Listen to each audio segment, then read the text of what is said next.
کہ ابھی نیتنیاہو یہ صاحب کام کر رہے ہیں، اس کے بعد جو ہے ایک مسلمان آ کے یہی کام کر. ابھی مثلا ایک بہت بڑا فاتح تھا مسلمانوں کا، صلاح الدین ایوبی. صلاح الدین ایوبی نے کیا کیا تھا اپنے زمانے میں؟ وہ شافعی مذہب کا تھا، شافعی تھا، اشعری تھا. اس نے بیت المقدس عیسائیوں سے واپس لیا. اب اس نے کتنے عیسائیوں کو قتل کیا، اس نے کتنے مسلمانوں کو قتل کیا؟ مجھے تو لگتا ہے اس نے مسلمانوں کو زیادہ قتل کیا. اس نے جو قتل عام قاہرہ میں کیا، اس نے جو قتل عام شام میں کیا، حمص میں کیا، الا ماشاء اللہ، وہ تو قتل کا تو وہ تو ٹھیکیدار تھا، پورے شہر وہ قتل عام کرتا تھا. ٹھیک ہے نا؟ اور بھائی یہ اس طرح نہیں ہے کہ اگر ہم جہاد کریں، عیسائیوں کو شکست دے دیں، ٹھیک ہے نا، ہم نے عیسائیوں کو شکست دے دی یا یہودیوں کو شکست دیں یا نہ دیں، وہ تو کوئی گارنٹی تو نہیں ہے. ابھی دیکھیں آپ لوگ 70 سال سے جہاد کر رہے ہیں کشمیر میں، ہندوؤں کو شکست تو نہیں دے سکے ابھی تک نا. ابھی تو آئندہ بھی نظر نہیں آ رہا کہ آپ کشمیر کو لے سکیں گے. ٹھیک ہے نا؟ چلیں یہ آپ جہاد کر بھی لیں تو اس کا کوئی گارنٹی نہیں کہ آپ کو فتح نصیب ہوگا.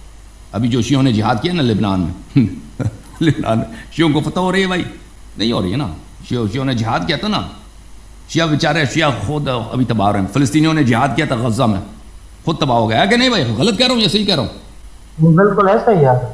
اب فرض کرتے ہیں کہ مسلمانوں کو فتح بھی ہو جاتا ہے. دیکھو میرے بھائی، اس کا مطلب یہ نہیں کہ ظلم ختم ہوگا. جو ظلم تاریخ میں یاد رکھے میرے بھائی، جو ظلم مسلمانوں نے خود مسلمانوں کے ساتھ کیا تاریخ میں، شیعہ بادشاہوں نے جو شیعوں کے ساتھ کیا، سنی بادشاہوں نے جو سنی عوام کے ساتھ کیا ہے، ٹھیک ہے نا، یہ آپ کے اپنے پٹھان بادشاہوں نے جو آپ کے پٹھان قبائل کے ساتھ کیا. افغانستان میں آپ دیکھیں جو مثلا درانی لوگ ہیں، انہوں نے غلزئی لوگوں کے ساتھ، یا کیا نام ہے ایک دوسرے قبیل، اس کے ساتھ کیا ہے ان لوگوں نے. بہت ہی ان کے ناموس کو اٹھایا، ان کے سروں کو اتنا زیادہ جو مسلمانوں نے اپنے ساتھ کہتے ہیں یہود نصارا نے نہیں کیا ہے. اور یہ سب بادشاہ بنتے تھے کس نام پر؟ اللہ کے نام پر. ذل، یہ اللہ کا سایہ، ذل اللہ ہے، یہ رسول صلی اللہ علیہ وسلم کا خلیفہ ہے، اور یہ جہاد کرے گا. کوئی کہتا تھا میں انگریزوں کے ساتھ جہاد کروں گا، کوئی کہتا تھا میں ہندوؤں کے ساتھ جہاد کروں گا، کوئی کہتا تھا میں نصارا کے ساتھ. اسی بہانے، جہاد کے بہانے، یہ جہاد ہمیشہ ہوتا رہا ہے میرے بھائی. ہو سکتا ہے آپ کسی کرسچن کو شکست دے دیں، کرسچن علاقوں پہ ہم کر لیں. یہ کیا ہوگا؟ وہی جو بنی عباس کے زمانے میں ہوتا تھا، بنی امیہ کے زمانے میں ہوتا تھا، کہ وہی کام جو ظلم، صرف اب ظالم اپنا چہرہ بدل دیتا ہے. ظالم ابھی وہ اس سے پہلے کسی کرسچن کنگ کے نام پہ تھا، اب جو ہے ایک اموی کنگ کے نام پہ یا ایک عباسی بادشاہ کے نام پہ ظلم کرے گا. تو عرض یہ ہے، جہاد کا مقصد یہ ہے کہ کسی پہ ظلم نہ ہو، کسی پر ظلم، اللہ کے احکام، ایک چونٹی پہ بھی ظلم نہ ہو، اور ہر ایک کے ساتھ انصاف ہو. جس قبیلے کو فتح کیا جاتا ہے، جس علاقے کو فتح کیا جاتا ہے، وہاں کے کسی شخص پہ جو غیر جنگی اس پہ ظلم نہ ہو. یہ ناممکن ہے بھائی، ہوئی بالخصوص ہمارے زمانے میں. یہ ایک بم پھینکتا ہے نا، مثلا اسرائیل ایک بم پھینکتا ہے یا حزب اللہ ایک بم راکٹ مارتا ہے، تو اس میں بے گناہ لوگ مرتے ہیں دونوں طرف سے. ٹھیک ہے نا؟ اب اسرائیل زیادہ مارتا ہے، ان کے پاس اسلحے بہتر ہیں، حزب اللہ کے پاس نہیں ہے، ایران کے پاس اس طرح نہیں ہے، تو وہ ڈرتے ہیں. ان یہودیوں کے جو رہائشی علاقے ہیں اس کو ڈر کی وجہ سے نہیں مارتے کہ یہ واپس ہم پہ زیادہ بربریت کے ساتھ حملہ نہ کریں. تو بہرحال بہت بے گناہ لوگ مرتے ہیں. تو یہ تو ہوئی ممکن ہی نہیں ہے بھائی اس طرح کا جنگ لڑنا، کہ آپ کسی پہ ظلم نہ کریں، لیکن بے گناہ کو نہ مارے. یہ رسول صلی اللہ علیہ وسلم کی سیرت اور شریعت میں جائز نہیں ہے کہ آپ جنگ میں کسی بے گناہ کو قتل کریں. بے گناہ کو قتل جائے. پھر پھر جب آپ فاتح ہوتے ہیں تو پھر کیا گارنٹی کہ آپ ظلم نہیں کریں گے؟ کوئی کیا گارنٹی ہے کہ مسلمان بادشاہ مسلمانوں پہ ظلم نہیں کرے گا؟ ٹھیک ہے نا؟ ہم تاریخ کی طرف جب پلٹ کے دیکھتے ہیں تو سب سے زیادہ مسلمانوں پہ ظلم کفار نے نہیں کیا ہے، خود مسلمانوں نے کیا. خود مسلمانوں نے جو مسلمانوں کو قتل عام کیا ہے، کسی نہ انگریز نے کیا ہے، نہ روس نے کیا ہے، نہ امریکہ نے کیا ہے، نہ فرانس، کسی نے نہیں کیا. خود مسلمانوں نے اپنے آپ کو بہت قتل کیا ہے بھائی. مسلمان جب ایک دوسرے کو شکست دیتے ہیں، ایک دوسرے کے شہروں پہ جاتے ہیں. اب خود شیعہ جو بادشاہ تھے، مثلا ایران میں ایک بادشاہ تھا، اس کا نام تھا محمد خان قاجار. وہ جو تھا نا، اس نے ایک دفعہ کرمان کے لوگوں نے اس کے خلاف بغاوت کی تھی. وہ جو تھا وہ خود مخنث تھا. مخنث سمجھتے نا؟ وہ خواجہ تھا. ہاں، جوانی میں اس کی حالت کو قینچی کیا تھا ایک بادشاہ نے، تو اس کی داڑھی وغیرہ نہیں نکلتی. تو کرمان کے لوگ، اس نے کرمان کا محاصرہ کیا تھا. کرمان کے لوگ وہ قلعے کے دیوار پہ آئے تھے، انہوں نے کچھ اشعار پڑھے تھے، اس کو مذاق اڑایا تھا. تو اس نے جب کرمان کو فتح کیا، اس نے حکم دیا کہ جتنے مرد ہیں ان کی آنکھیں نکالے جائیں، جتنے مرد ہیں سب کا سب، یعنی پورا شہر اس نے اندھا کر دیا، ملعون نے سب کا سب آنکھیں نکال دی، سب زبانیں کاٹ دی، اس نے سروں کی مینار بنا دی، حالانکہ وہ شیعہ تھا، شہر بھی شیعوں کا تھا نا، ٹھیک ہے نا، کیا شہر شیعوں کا نہیں تھا؟ اگر نہیں تھا تو آدھا کم از کم شیعت ہوتے ہیں نا، 12 سمجھ گیا حضرت۔ اچھا حضرت، ایک بھائی نے پوچھا ہے کہ میرا ایک جس طرح فرعون کی بیوی تھی اس نے اپنا ایمان چھپا کے رکھا تھا، تو اسی طرح اگر میں چپ کے اپنا نظام سیدھا رکھوں دل کے ساتھ، نیت کے ساتھ، اور اسی طرح چپ چھپا کے میں سیدھا چلوں، تو یہ میرے لیے کافی ہے یا اظہار کرنا ضروری ہے میرے لیے؟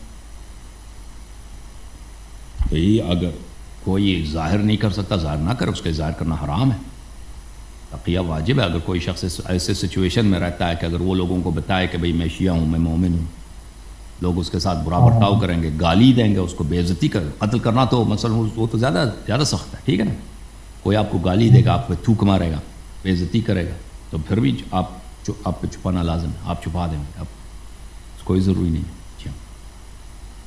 ٹھیک ہے حضرت۔ اچھا ایک اور بات حضرت پوچھی تھی، اگر اس کا سوال جواب زیادہ لمبا ہو، پھر میں دوسرے بندے انتظار کر رہے ہیں، جو کنسیپٹ ہے نماز جمعہ، تو نماز جمعہ شہر میں جو پڑھایا جاتا ہے وہ صحیح ہوتا ہے، یا جو گاؤں دیہاتوں میں پڑھتے ہیں مولوی حضرات وہاں پہ بھی پڑھا جا سکتا ہے؟ اس کا کیا ترتیب ہے، کیا صورتحال ہے؟ دیکھیں ہمارے نزدیک، دیکھیں نماز جو ہے نا شیعہ مذہب میں، اس کے لیے وضو کی ضرورت ہے، وضو قرآن کے مطابق ہونی چاہیے، وضو میں پیر دھوتے ہیں جو لوگ، یہ قرآن کے خلاف ہے، اس پہ ہمارا مناظرہ ہوتا ہے اسلام آباد کے مولوی صاحب سے،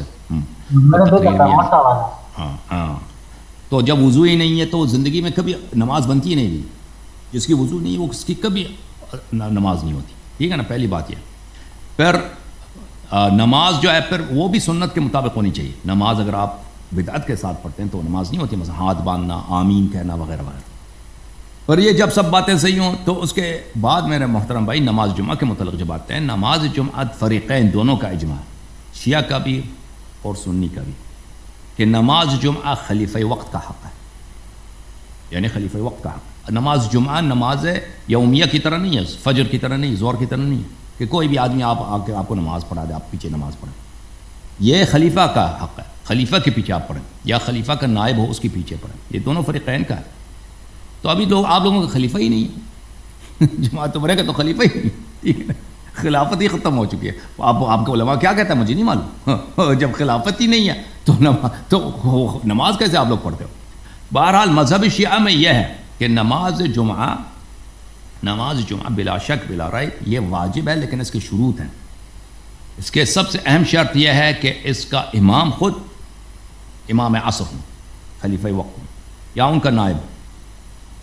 اگر امام عصر یا نائب وقت نماز پڑھیں تو بالکل نماز جمعہ میں شرکت واجب ہے، بشرط یہ کہ آپ 4 فرسخ سے زیادہ دور نہ ہوں، 4 فرسخ کے دائرے میں ہیں تو وہاں پہ آپ کے لیے جانا واجب ہے، نماز جمعہ پڑھنا واجب۔ اگر یہ شرط نہیں ہے، مثلا آپ 4 فرسخ سے دور ہیں کسی گاؤں میں، یا بیمار ہے، یا عورت ہے، عورت کے لیے نہیں ہے، بوڑھے آدمی کے لیے، بچے کے لیے نہیں ہے، اگر یہ شرائط نہیں ہے تو پھر نماز جمعہ واجب نہیں۔ لیکن اگر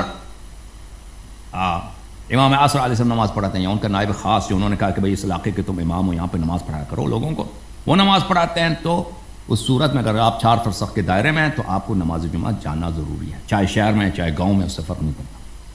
لیکن اگر امام عصر علیہ السلام خود ابھی جیسے ظاہر نہیں ہے، نہ انہوں نے کسی کو نماز کے لیے نائب معین کیا ہے، تو یہ اس کا نماز جمعہ جو ہے نا شیعہ احادیث کی روح سے اس کا پڑھنا بڑا مشکل ہے، ٹھیک ہے نا، جو بالکل بلا شک بلا ریب مجزی ہے، جو شخص پڑھے وہ اس کو گناہ نہیں ہوتے، وہ نماز ظہر ہے، جمعہ کے دن نماز ظہر۔ لیکن اگر نماز جمعہ پڑھے تو اس میں یہی ہے کہ اس دلائل یہی بنتے ہیں کہ یہ بدعت ہے، امام علیہ السلام کے حکم کے بغیر نماز جمعہ بدعت ہے۔ یہ ہمارے مذہب کے مطابق، آپ کے مذہب کے مطابق آپ اپنے علماء سے پوچھیں کہ جب خلیفہ ہی نہیں ہے تو اس کے کون نماز جمعہ اور عیدین، یہ تو مصیبت ہے آپ لوگوں کے لیے، ٹھیک ہے نا، کسی کو خلیفہ بنا دیں آپ لوگ، سب امام جمعہ اس سے اجازت لے لیں اور جمعہ پڑھا لیں. بہت مہربانی, اللہ تعالیٰ آپ کو عزت دے.